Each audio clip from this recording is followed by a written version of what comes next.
my name is Rick Sanchez. I'm with a company called Tractor Tip Equipment, and what we have for sale here is a Kawasaki 80Z2 Series 2 or ZV-2.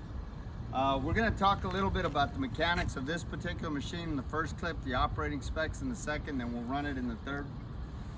If you buy this machine from me or some of the others we have for sale, we've got some forklifts, some wheel loaders, compactors, backhoes, excavators. Point is, if you buy any one of these tractors from me, you're going to be dealing with Perf Provencio. He's the guy running the camera right now. He's my right-hand man.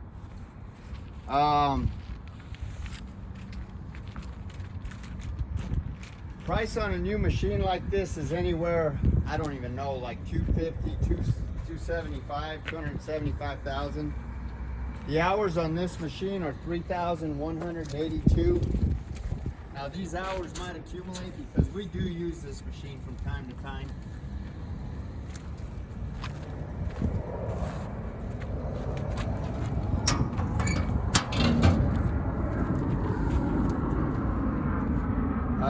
As far as manufacturers go, Kawasaki is one of my favorite manufacturers when it comes to wheel loaders.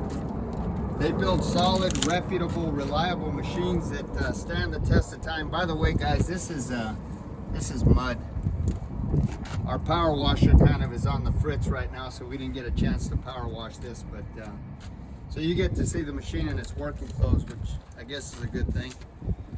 Like I say, Kawasaki builds good products. The weight of this loader is about 40,000 pounds.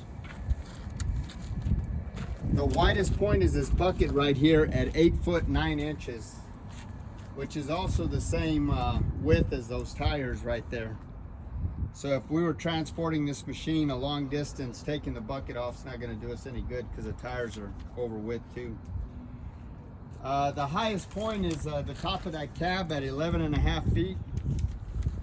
And the transportation length from the front of that cutting edge to the rear of that counterweight is 27 feet. As far as comparable machines go, this is probably like the size of a Komatsu WA380, WA420, or maybe a Cat 950. John Deere, like maybe a 644. As far as the history of this unit goes, this machine, like almost every machine we purchase, is an original owner Dallas, Texas machine. Now this machine here was actually a county machine. Now I mentioned that it's a Texas machine because we're far enough from the ocean, and we're 300 miles from the ocean. We're far enough south that the only salt we see is the salt on our kitchen tables.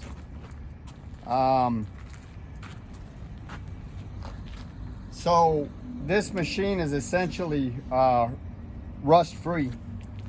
I mean, you can see where the rainwater's kind of flaked off the bucket, you know, and gotten on it, but it in no way, shape, or form is rust pervasive, I guess what I'm trying to say. Just about every machine we purchase comes from one of about 30 different large contractor and municipality that we deal with here in the Metroplex. This machine is no exception.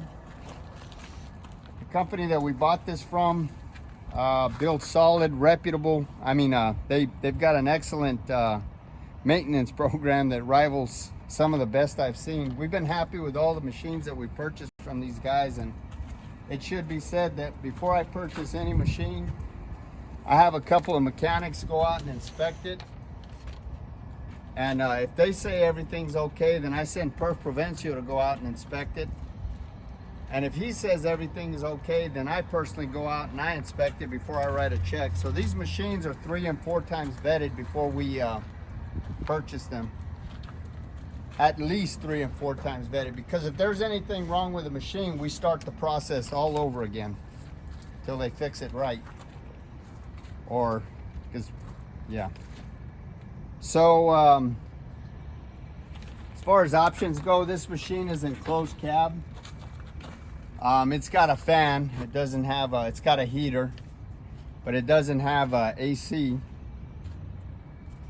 It is 4x4. We'll do a push test here in a minute to show that I like to do the push test because that's a quick acid test as to whether or not the machine's got the wherewithal to not only pull its own weight, but spin all the tires. And this machine will spin all the tires. That's one of the first things we check when we go out and inspect the machine, whether it's a bulldozer, crawler loader, wheel loader, skid steer, backhoe.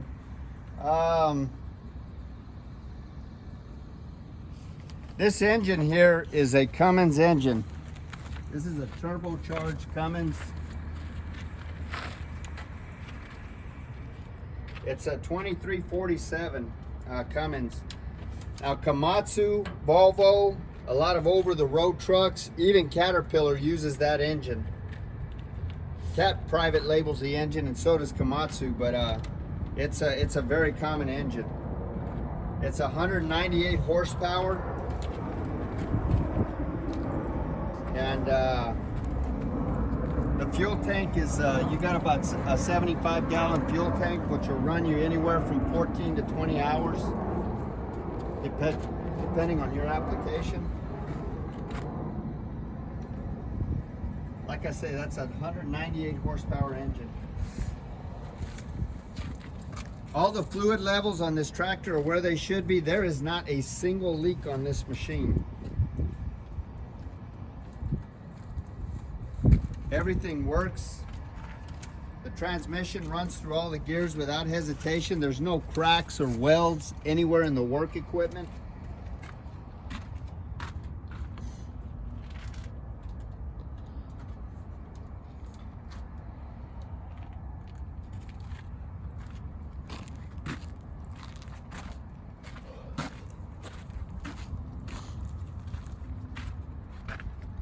Transmission runs through all the gears, like I say, without hesitation. These tires are 23.5 25s. Top speed is 23 miles an hour in forward and reverse. Brakes stop it on a dime.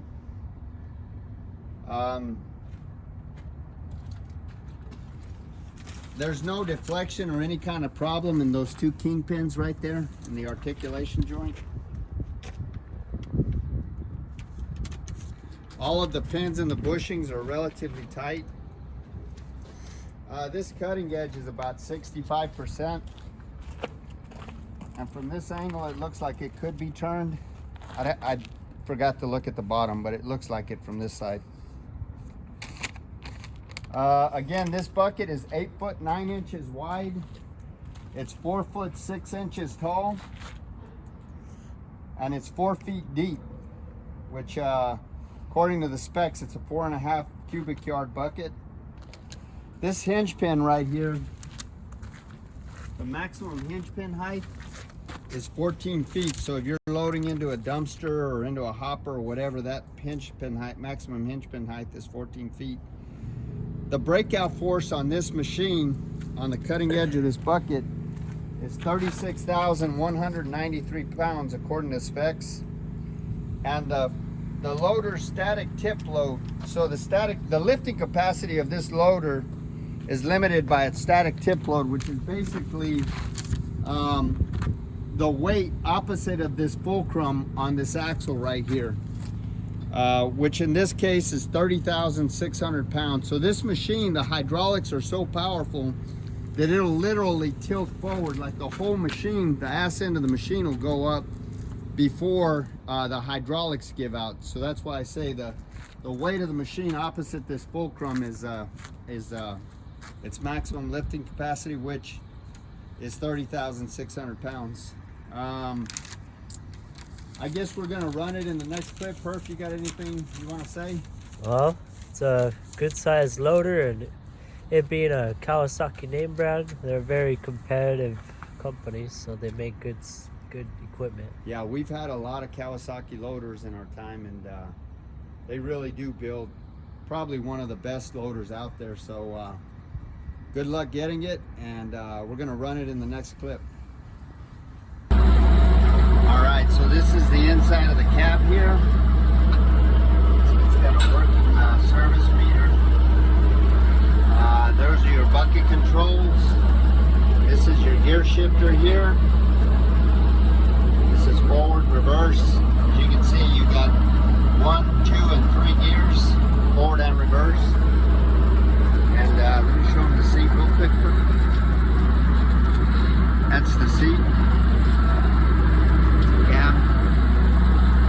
comes with a, we got a shop manual and a parts manual, which is handy to have. Okay, perfect, that's good. And there's another shop manual over there. Yeah. Okay, that's it. There's your air pressure.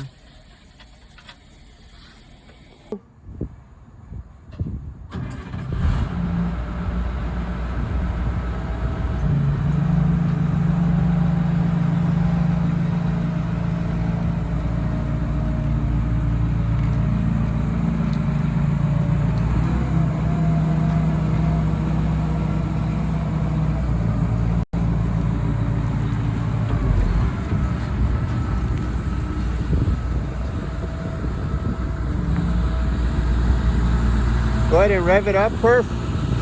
Rev it up.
That road's pretty bumpy right there, so I don't think it's going to be able to get that loader up to speed.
Alright, so this is just a push test.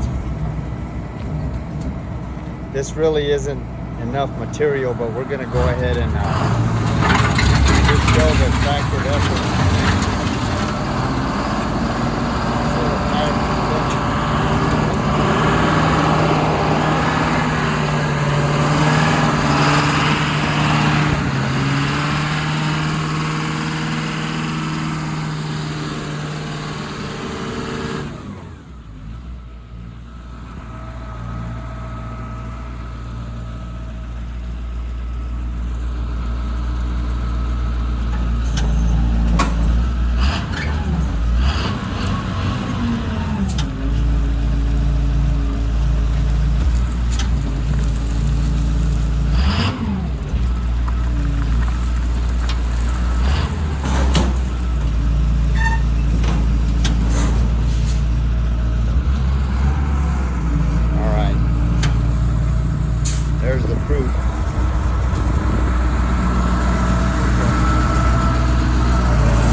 just to show that this loader's got plenty of power to spin its tires.